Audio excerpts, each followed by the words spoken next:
નમસ્કાર. કચ્છના ભચાઉમાં પત્રકાર જગત હચમચી ગયું છે. સ્થાનિક પત્રકાર મહેશ રાજગોર વિરુદ્ધ અદાણી કંપનીના અધિકારી કમલેશ મોદી દ્વારા ફરિયાદ નોંધાવવામાં આવતા આખો મામલો વિવાદમાં આવ્યો છે. જિલ્લા પત્રકાર એસોસિએશને આ ફીરને પત્રકારોને દબાવવાના કથિત પ્રયાસ તરીકે ગણાવી છે. આ ફરિયાદ એવા કિસ્સામાં નોંધાઈ છે જ્યાં સૂત્રોના મતે મામલતદાર, ડીએસપી સહિત 200 થી 300 પોલીસકર્મીઓની હાજરી હતી. પત્રકારોનો સીધો આરોપ છે કે છેલ્લા 80 દિવસથી ચાલી રહેલા ખેડૂત કંપની વિવાદના સતત કવરેજથી અસ્વસ્થ થયેલા તત્વોએ બદલો લેવા માટે આ ખોટા કેસનો રસ્તો અપનાવ્યો છે. પત્રકારોનું કહેવું છે કે અધિકારી કમલેશ મોદીએ અગાઉ પણ પત્રકારોને વધારે લાઈવ મૂકો છો અને મીડિયાવાળા બધા ખોટા છો જેવી ટકોરો કરી હતી, જેનાથી તણાવ સર્જાયો હતો. આ મામલે પત્રકાર એસોસિએશને એકજૂટતા દર્શાવી છે અને સ્પષ્ટ જાહેરાત કરી છે કે જો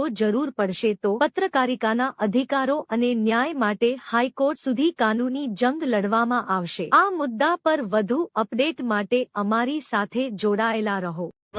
તાલુકા પત્રકાર એસોસિએશનની મિટિંગ રાખવામાં આવેલી હતી, જેમાં ગત તારીખના જે મહેશભાઈ રાજગોર ઉપર ખોટી ફરિયાદ કરવામાં આવેલ છે, જેમાં પોલીસ હાજર હોવા છતાં અને લૂંટની ફરિયાદ થઈ છે, તો એને માટે આજે રોજ મિટિંગ રાખવામાં આવેલી હતી. આગળની કાર્યવાહી શું કરવી એનો નિર્ણય આજે લેવાયેલો છે ને કોર્ટ કાનૂની કાર્યવાહી કરવામાં આવશે. હવે જે એક લોકલ પત્રકાર છે મહેશભાઈ રાજગોર, જે પોતાનું જનતા દસ્તક ચલાવે છે, એ વાંઢિયામાં છેલ્લા લગભગ 24 થી લગભગ અંદાજિત 3 મહિના જેટલા સમયથી એ ત્યાં કને કવરેજ કરી રહ્યા છે, લાઈવ કરી રહ્યા હતા.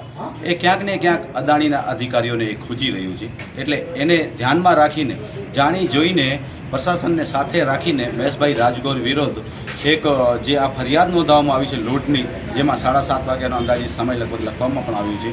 તો ત્યારે જે 7:30 વાગે જે ઘટના ઘટી અને તેઓ બપોરના લગભગ અમે 12 વાગ્યા સુધી ત્યાં કવરેજ કરી રહ્યા હતા, હું પણ ત્યાં હાજર હતો, બરાબર.